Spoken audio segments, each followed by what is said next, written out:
সকলকে।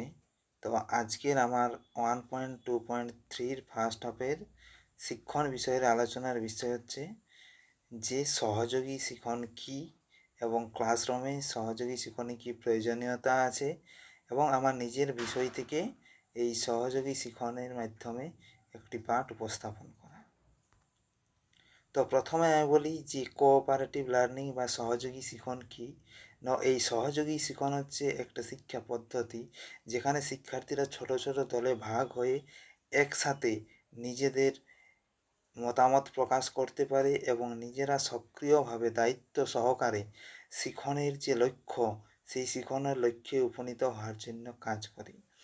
অর্থাৎ cooperative learning সমান আমি বলতে পারি যে students work in small groups to achieve common learning goals. অর্থাৎ শিক্ষার্থীদের ছোট ছোট দল যেখানে তাদের নির্দিষ্ট একটা লক্ষ্য অর্জনের জন্য তারা কাজ করে থাকে। এই সহযোগী শিখন আমাদেরকে শিক্ষক কেন্দ্রিক শিক্ষা থেকে স্টুডেন্ট কেন্দ্রিক শিক্ষা অর্থাৎ ছাত্র কেন্দ্রিক শিক্ষা বা শিশু কেন্দ্রিক শিক্ষাতে নিয়ে এসেছে। এই কোঅপারেটিভ লার্নিংয়ে শিক্ষার্থীদেরকে সক্রিয় অংশগ্রহণ এবং একসাথে কাজ করার জন্য উৎসাহ প্রদান করা হয়। তো আমাদের এই শ্রেণীকক্ষের মধ্যে এই সহযোগী শিক্ষণের প্রয়োজনীয়তা কী আছে। তো প্রথমে আমি বলি যে প্রমোটস অ্যাক্টিভ লার্নিং, অর্থাৎ আমরা শিক্ষার্থীদেরকে এই সহযোগী শিক্ষণের মাধ্যমে তাদেরকে সক্রিয় করে তুলতে পারি এবং শিক্ষার্থীদের মধ্যে যে কাজের মধ্যে যোগদান করা বা তাদের মনোযোগকে আকর্ষণ করার জন্য আমরা এই সহযোগী শিক্ষণ পদ্ধতিটি ব্যবহার করে থাকি। আবার শিক্ষার্থীদেরকে দলগতভাবে কাজ করার জন্য এবং সমাজের বিভিন্ন দক্ষতাগুলি যেমন সহযোগিতা, সহমর্মিতা, সহানুভূতি, সহমর্মিতা এই সব ভাবধারাগুলি তাদের মধ্যে কিন্তু জেগে ওঠে এই সহযোগী শিক্ষণের মাধ্যমে। আবার শ্রেণীকক্ষের মধ্যে তাদের মধ্যে যে একাডেমিক অ্যাচিভমেন্ট অর্থাৎ তাদের যে শিক্ষাগত যে অর্জন বা শিক্ষাগত যে দক্ষতা তা উন্নতি করার জন্য কিন্তু এই সহযোগী শিক্ষণ কার্যকরী। আবার শিক্ষার্থীদের মধ্যে তাদের মধ্যে যে যোগাযোগ ব্যবস্থাটা সেই যোগাযোগ ব্যবস্থাটা নিজেদের মধ্যে তথা শিক্ষক শিক্ষার্থীর মধ্যে সুদৃঢ় হয় এবং শিক্ষার্থীদের মধ্যে নেতৃত্ব প্রদান করার ক্ষমতা গড়ে ওঠে। আবার এই সহযোগী শিক্ষণের মাধ্যমে শিক্ষার্থীদের মধ্যে যে জটিল চিন্তা ভাবনা করার ক্ষমতা গড়ে ওঠে এবং তারা নতুনভাবে চিন্তা করতে শিখে, অর্থাৎ সৃজনাত্মক চিন্তাভাবনা তাদের মধ্যে গড়ে ওঠে। এই সহযোগী শিখন যদি আমি শ্রেণীকক্ষে ব্যবহার করি তাহলে শিক্ষার্থীদের মধ্যে আমি সব শিক্ষার্থীকে একসাথে অন্তর্ভুক্ত করতে পারবো, অর্থাৎ ইনক্লুসিভ লার্নিং এনভায়রনমেন্ট অর্থাৎ অন্তর্ভুক্তিকরণের যে পরিবেশ সেটা আমি কিন্তু গড়ে তুলতে পারবো। আবার শিক্ষার্থীদের জীবন দক্ষতাগুলি এই সহযোগী শিক্ষণের মাধ্যমে কিন্তু গড়ে ওঠে। এবার শিক্ষার্থীদেরকে যদি আমি শ্রেণীকক্ষে সহযোগী শিক্ষণ পদ্ধতি অবলম্বন করি তাহলে শিক্ষার্থীদের পেশনা এবং তাদের যে আগ্রহ সেটা প্রকাশ পাবে এবং শিক্ষার্থীদের মধ্যে ধনাত্মক মনোভাব সৃষ্টি হবে, অর্থাৎ শ্রেণীকক্ষের মধ্যে অন্যান্য যে ছাত্রছাত্রীরা আছে তাদেরকে সহযোগী যে ভাবনা সেটা গড়ে উঠবে তাদের মধ্যে বা একসাথে মিলেমিশে কাজ করার ক্ষমতা গড়ে উঠবে। এরপরে আমার নিজের বিষয়ে আমি একটা ক্লাস 11-এর টপিক নিয়েছি, শিক্ষার গুরুত্ব কী, ইম্পর্ট্যান্স অফ এডুকেশন। এটা নিয়ে আমি কিভাবে কোলাবোরেটিভ বা কোঅপারেটিভ লার্নিং এর মাধ্যমে উপস্থাপন করব সেটা কিন্তু এখানে দেখানো হয়েছে। তো প্রথমে আমি বলি যে এখানে এই ইন্ট্রোডাকশনের মধ্যে কী কী আছে, যে শিক্ষা কী বা সেই সম্পর্কে আমি তাদের সামনে আলোচনা করব যে শিক্ষা কী বা কোঅপারেটিভ লার্নিং কীভাবে আমাদের শিক্ষার্থীদেরকে সাহায্য করে বা শিক্ষার্থীরা কীভাবে শিখতে পারে সেই সম্পর্কে তাদেরকে আমি সেখানে কিন্তু আলোচনা করব।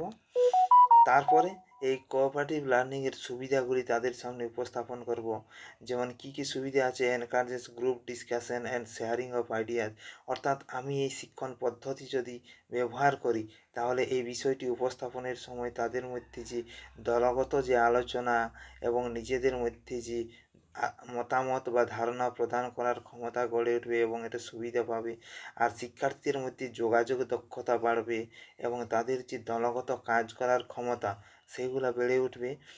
এবং শিক্ষার্থীরা এই যে একটা টপিক নিয়ে আমি উপস্থাপন করব বা তাদের সামনে তুলে ধরব, সেটা তাদের কাছে ইন্টারেস্টিং হয়ে উঠবে এবং সেটা তাদের কাছে প্র্যাকটিক্যালি তারা কিন্তু নিজেদের মধ্যে আলোচনার মাধ্যমে শেখার সুযোগ পাবে। এবং এখানে শিক্ষার্থীদের কি করে, সকলকে সক্রিয়ভাবে অংশগ্রহণের সুযোগ কিন্তু থাকছে এই কোঅপারেটিভ লার্নিংয়ে বা এই যে সহযোগী শিক্ষণ পদ্ধতিটি আমি ব্যবহার করব সেখানে। সেখানে আমি কি কি পদ্ধতি ব্যবহার করব এই যে শিক্ষার গুরুত্ব বোঝানোর জন্য, আমি তাদের কাছে থিঙ্ক পেয়ার শেয়ার, অর্থাৎ শিক্ষার্থীরা নিজেরা নিজেদের মতামত বা চিন্তা ভাবনা নিজেদের মধ্যে আলোচনা করতে পারবে এবং নিজেরা নিজেদের কাছে সেগুলোকে তুলে ধরতে পারবে। এবং জিগস মেথড, গ্রুপ প্রেজেন্টেশন, অর্থাৎ সেখানে তারা নিজেরা আলোচনা করার পরে কেউ হয়তো নেতৃত্ব দেবে এবং নেতৃত্ব দেওয়ার পরে তারা সেটা কিন্তু আমার কাছে তুলে ধরবে। এরপরে এই গ্রুপ অ্যাক্টিভিটিটা কীভাবে আমি করাবো, তাদেরকে প্রথমে আমি 4টা গ্রুপে ভাগ করে নেব এবং 4টা গ্রুপে ভাগ করার পরে হয়তো গ্রুপ 1কে আমি দেবো যে এডুকেশন অ্যান্ড পার্সোনাল গ্রোথ, অর্থাৎ শিক্ষা এবং ব্যক্তিগত যে বৃদ্ধি, সেটা আমি তাদেরকে দিব বিষয়টা। এবং গ্রুপ 2কে দিব এডুকেশন অ্যান্ড কেরিয়ার ডেভেলপমেন্ট, অর্থাৎ শিক্ষা এবং পেশাগত বিকাশ। এবং গ্রুপ 3কে দেব এডুকেশন অ্যান্ড সোশ্যাল চেঞ্জ, অর্থাৎ শিক্ষা এবং সমাজের যে পরিবর্তন সেটা। আবার গ্রুপ 4কে দেব এডুকেশন অ্যান্ড ন্যাশনাল ডেভেলপমেন্ট, অর্থাৎ শিক্ষা এবং জাতীয় উন্নতি। কীভাবে শিক্ষাক্ষেত্রে সেই প্রভাবগুলো ফেলছে সেগুলো আমি তাদের মধ্যে দলে ভাগ করে দেব। এরপরে দলে ভাগ করার পরে তারা নিজেদের মধ্যে আলোচনা করার পরে তারা প্রত্যেকটা গ্রুপ আমাকে কি করবে, তাদের মধ্যে সেই 3-4টা করে পয়েন্ট লিখবে বা তারা পয়েন্ট নিয়ে আলোচনা করবে উদাহরণ সহযোগে, এবং তারা সেগুলি আলোচনা করে আমাকে সেগুলো কিন্তু তারা একজন হয়তো তাদের মধ্যে লিডার হবে, সেই লিডার আমার কাছে উপস্থাপন করবে। এবং তারপরে তাদের মতামতগুলো শোনার পরে আমি তাদের সামনে সেই বিষয়টি, শিক্ষার গুরুত্ব কী সেটা আলোচনা করব, ব্যাখ্যা করব উইথ এক্সাম্পল, অর্থাৎ উদাহরণ সহযোগী আমি তাদের সামনে ভালোভাবে সেইটি আলোচনা করে বুঝিয়ে দেব। এরপরে এই যে আমার এই সহযোগী শিখন প্রক্রিয়াটি, এই সহযোগী শিখন প্রক্রিয়াটির মধ্যে শিক্ষার্থীদের কাছ থেকে কী কী আউটকাম আমি পেতে পারি বা শিক্ষার্থীদের কাছ থেকে কী ফিডব্যাক আমি পেতে পারি, যেমন students understand importance of education from multiple perspective, অর্থাৎ শিক্ষার্থীরা বুঝতে পারবে বিভিন্ন দিক থেকে যে শিক্ষার কী গুরুত্ব আছে, তারা নিজেরা বুঝবে এবং সেটা আমাকে বলার চেষ্টা করবে। আবার শিক্ষার্থীদের মধ্যে যে দলগত কাজ করার ক্ষমতা সেটা গড়ে উঠবে এবং শিক্ষার্থীদের যোগাযোগ দক্ষতা বেড়ে উঠবে।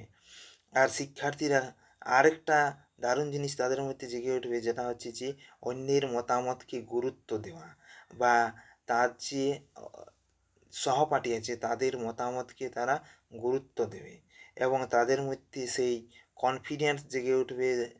কিসের মাধ্যমে, তাদের সেই গ্রুপ উপস্থাপনের মাধ্যমে নিজেদের সাহসিকতা এবং তাদের যে কথা বলার ক্ষমতা সেটা বৃদ্ধি পাবে। তাহলে আমি সবশেষে বলতে পারি যে আমার এই পাঠের মাধ্যমে তারা শিক্ষা সম্পর্কে জানতে পারবে যে জীবনে কী কাজে লাগে শিক্ষা, অর্থাৎ পেশা গঠনের ক্ষেত্রে শিক্ষা কী যে কাজে লাগে বা আমাদের জাতি গঠনের ক্ষেত্রে শিক্ষার ভূমিকা কী। এবং এখানে তারা সেই দলগতভাবে শিখনের মাধ্যমে তারা কীভাবে শিখতে পারছে, তারা নিজেদের মধ্যে কীভাবে আলোচনা করছে, নিজেদের মধ্যে সেগুলো আলোচনা করে উপস্থাপন করছে।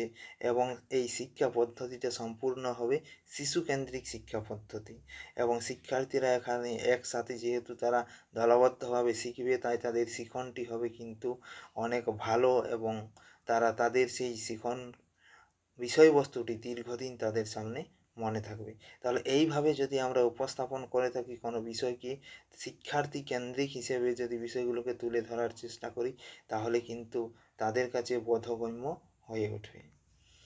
তো আজকের আমার আলোচনার বিষয় এই পর্যন্তই। Thank you.